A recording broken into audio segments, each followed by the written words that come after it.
These few exercises are good to do before and or after training so that you can move through your spine and get some good range of motion. So starting in a quadruped position, hips over knees, doing some cat-cows. So with cat-cows, when you inhale, you'll take your belly to the ground, look up, and as you exhale, you'll tuck your chin to your chest, round through.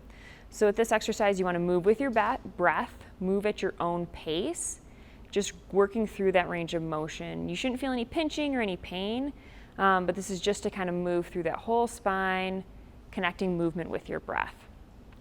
Do about 10 to 20 of these, and I would recommend doing them every day.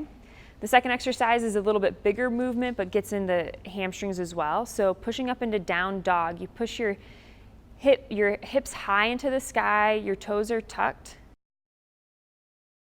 And from here, you really want to think about pulling your shoulder blades down. So you want to come through this position. You may need to bend your knees. Your hips, your heels might not touch, but if you think about just coming through here and then pulling your hips high into the sky. Head should be between your hands. You may feel a good stretch through your hamstring. This is down dog. And then going to up dog, you can either shifting your weight forward onto your hands. You can drop your knees, drop your hips, and then pushing up. So different variations, hips or knees on the ground. It's whatever is comfortable for you.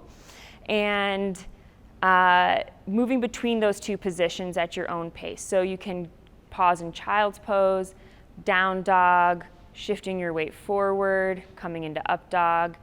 And you can make this as quick or as slow as you want.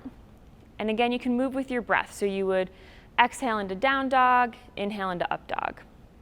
The last exercise we're going to go over really quick is T-spine rotation. So in a T-spine rotation, lay on your side, hips at 90, knees at 90, hands, shoulders stacked on top of each other. And coming from this position, open up that top shoulder all the way laying down, and you'll look over that opposite hand. So this is working on rotation, opening up the chest, which in skating is really important to do the opposite movement of what you do all of the time, and doing 5 to 10 of these on each side. You may notice that you're tighter on one side than the other, and that's totally fine and totally normal. If you feel tighter on one side, then just do a couple extra reps on that side. If you do on the other side, pay attention. Try and keep your hips stacked.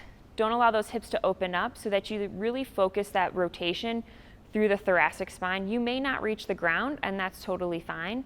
As you keep moving and doing this motion, you'll start to open up and increase a little bit of motion through.